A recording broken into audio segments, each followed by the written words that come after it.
Hey guys, how you doing? Dervy here. And finally, thanks to the live letter from the producer 12, which was broadcasted today, we have a lot of new information regarding patch 2.2. I hope you're ready, because I honestly am. Now, this live letter was just to tell us what exactly is coming in patch 2.2. We don't really have any in-depth information regarding the new dungeons, new AF2 armor, or the new gear that's coming from Leviathan, sadly, but there is a lot of information in this live letter that everybody still should know about. Before we even get into patch 2.2, we have information regarding patch 2.16. Patch 2.16 will be on the February 22nd and will include a lot of ease of access changes. Firstly, a retainer bell will be added to Revenant's Toll. It also wouldn't surprise me if they add a market board alongside this retainer bell. It seems as if Square Enix are planning to make Revenant's Toll the central hub of Eorzea, just like Juno was back in Final Fantasy XI. For the market boards, they're going to include two new features.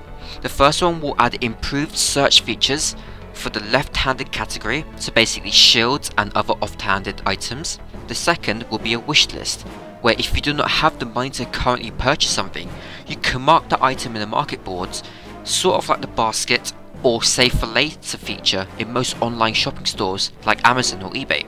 We'll also be able to call a random minion, which seems interesting, I suppose. Chimera and Hydra will finally be put into the duty finder as well. This is something that should have been done on day one, as it takes forever to find players for these two quest events, even with the new party finder system. Another nice little feature is that gear sets will automatically substitute main-handed equipment if it's no longer available, like if you sold or you accidentally discard your weapon for your class. They're also adding in a dye preview feature in patch 2.16, where you can check out what colour your equipment will look like before you apply the dye. Guild Wars 2 has a very similar feature to this, and it was honestly really helpful. Some things they mentioned coming in patch 2.16, which isn't on this image, is that they're going to add a new ground marker. This will allow you to quite simply mark an area on the ground from 1 to 3. This will really help duty finder groups, I feel, as you know, if you need to tell a group of players where to exactly go, you just place a marker on the ground and bam, they know where to go. Also, they're going to be adding a new visual effect to gear and clothes. Gear and clothes will now be affected by weather conditions, so if it's raining, your gear will actually now look wet, for example. The beta tests for the PlayStation 4 will also begin on this date, February the 22nd. And finally, we're on to what we've all been waiting for, patch 2.2 information. Patch 2.2 will be known as Through the Maelstrom, and will be released sometime in March, which is only less than 2 months away. So, the first thing we're going to be discussing is Leviathan. So, Leviathan will be exactly like your standard primal fight. You get the quest, complete the quest, go and attune yourself to the Aetheryte, queue up for the duty finder with 7 other players, and then you win. However, Leviathan will have both a hard mode, which is the story mode, as well as an extreme mode at launch. Leviathan will be the hardest primal fight out of all of the primals. The arena for this fight is on top of this fishing platform, and Leviathan himself is actually in the sea. This brings back so much old school Final Fantasy memories when you're fighting sea monsters in a boat. I really do hope that in the future they also add a boss battle where you're on top of an airship, Final Fantasy X style. You will be able to physically damage Leviathan standing on one of the edges of the platform.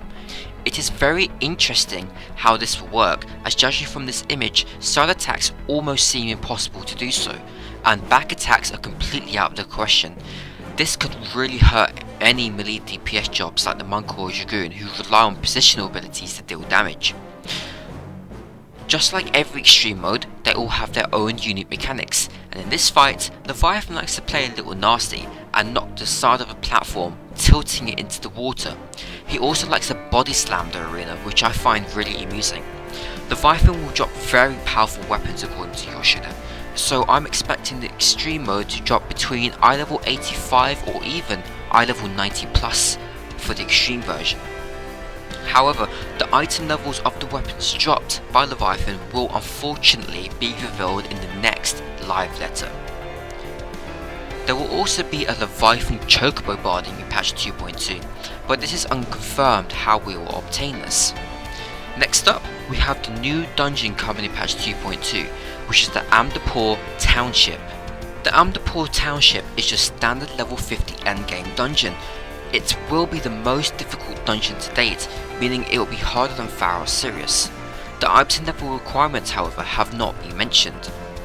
The location for this new dungeon will be on the western side of Camp Tranquil, in the South Shroud, and the quest leading up to it will go over the lore and exactly what happened to the people of Amdapor. New gear will also be added to this dungeon, and I expect them to be eye level 65 plus, as well as a new form of tombstone which you can be used to purchase new gear sets. I wouldn't be surprised if the new tombstone will allow us to upgrade our existing relics from +1s to +2s, or allow us to purchase the new AF2 sets of armor. The area looks extremely polluted and it appears as if pollen is falling from the sky.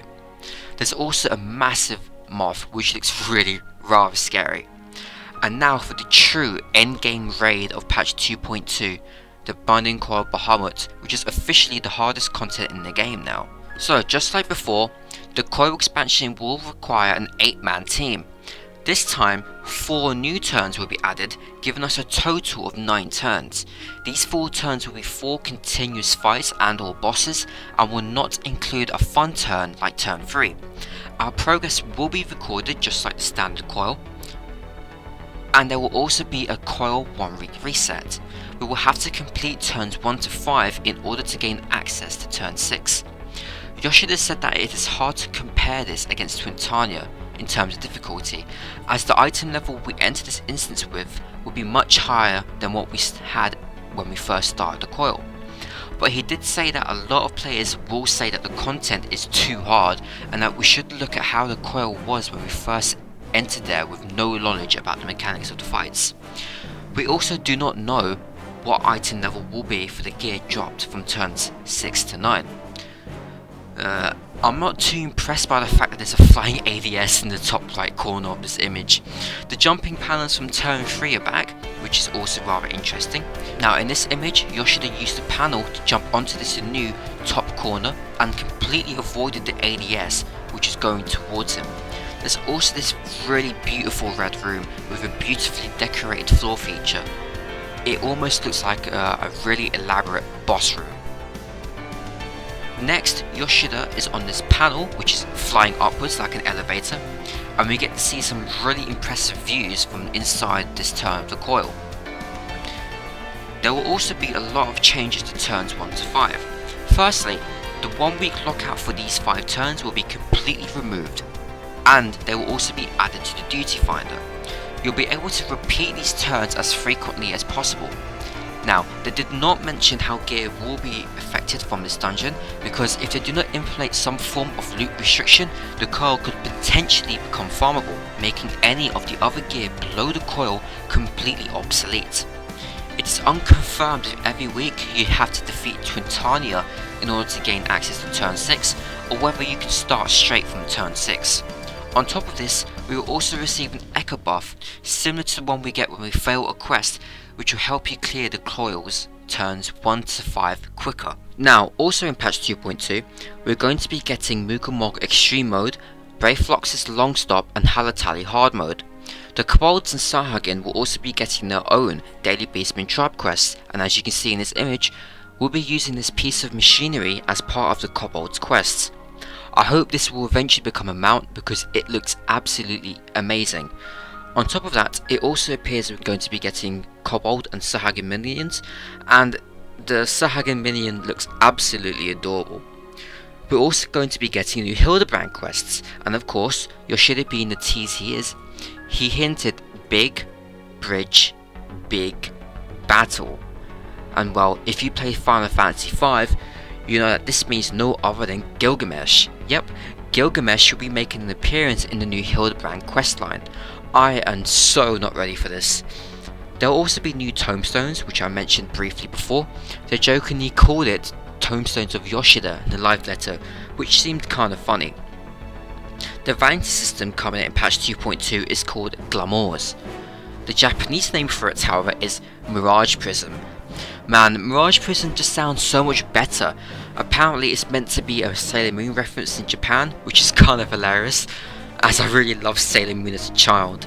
Anyway, let's just continue. We're also going to be getting new advanced crafting recipes. Hello, item level 95.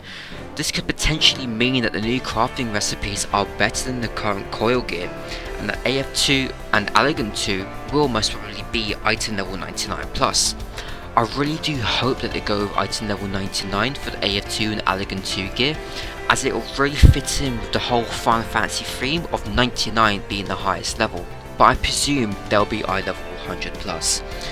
We're also going to be getting brand new hairstyles, something I'm not really impressed by, but the new female one definitely looks really nice.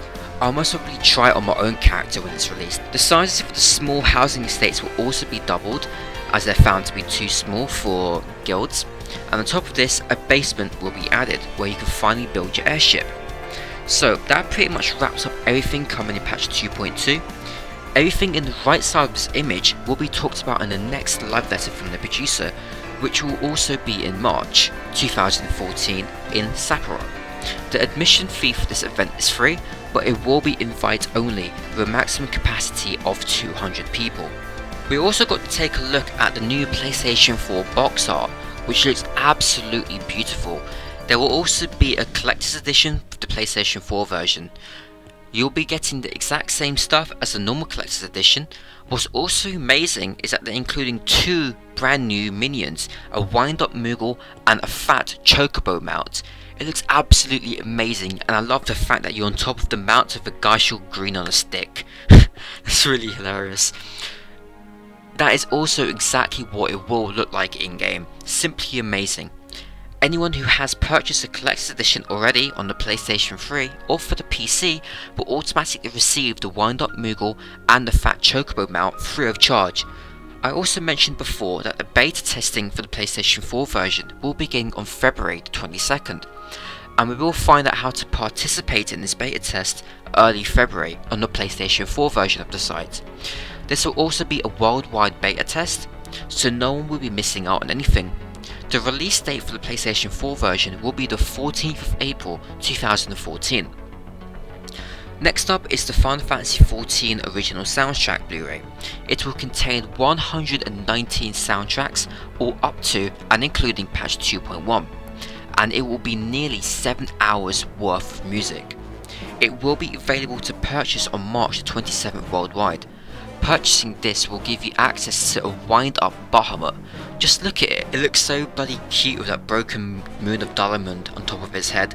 It really looks cute, I really want to get this.